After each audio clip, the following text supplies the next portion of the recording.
salut à tous, bienvenue dans notre défi du jour. Aujourd'hui les amis, nous allons fabriquer un chapiteau. Mais attention, ce n'est pas n'importe quel chapiteau, c'est surtout une boîte à bonbons. Mais avant de manger des bonbons, etc., et de fabriquer notre chapiteau, on va découvrir ensemble l'histoire du chapiteau.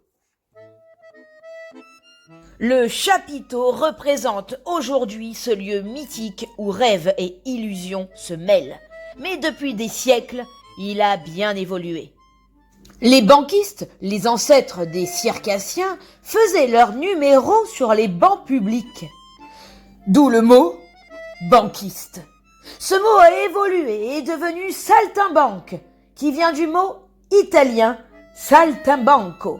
Salto veut dire le saut et banco, le banc, les sauteurs de banc. D'où le nom saltimbanque. Les saltimbanques à la Renaissance donnaient leur représentation sous des palques, l'ancêtre du chapiteau. Le palque comprend un tour de toile fixé au sol par des piquets, une gardine qui est le rideau d'entrée des artistes et une banquette qui est le contour de piste.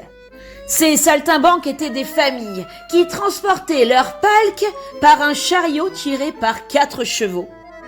Ils sillonnaient de village en village pour montrer leur spectacle.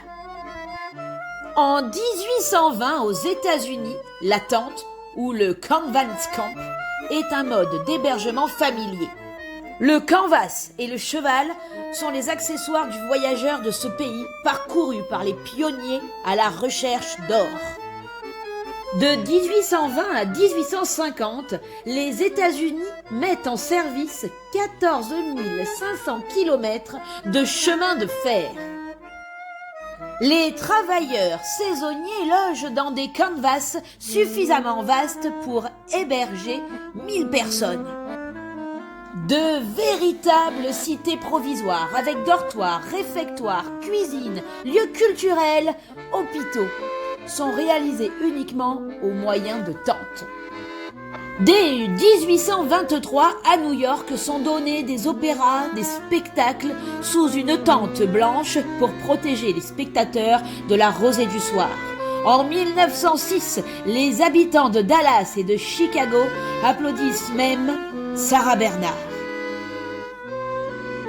C'est en 1870 que Barnum imagine un immense spectacle sous le plus grand chapiteau du monde, appelé le Big Top. Il contient 10 000 places. Le cirque s'étale sur 2 hectares. Sous le chapiteau, 3 pistes, ce qu'on appelle une scénographie corollaire, ce qui impose 3 numéros en même temps. Barnum imagine un spectacle itinérant à l'échelle du pays tout entier et met son cirque sur les rails. Et grâce aux lignes ferroviaires, il traverse le pays. Il lui faut 60 wagons, des wagons plats fabriqués sur mesure pour transporter les roulottes, les cages, les chariots. Il acheta des wagons couchettes et des wagons de marchandises et du matériel pour fabriquer des wagons à bestiaux pour les animaux. La compagnie ferroviaire ne lui fournit que la locomotive et les équipages.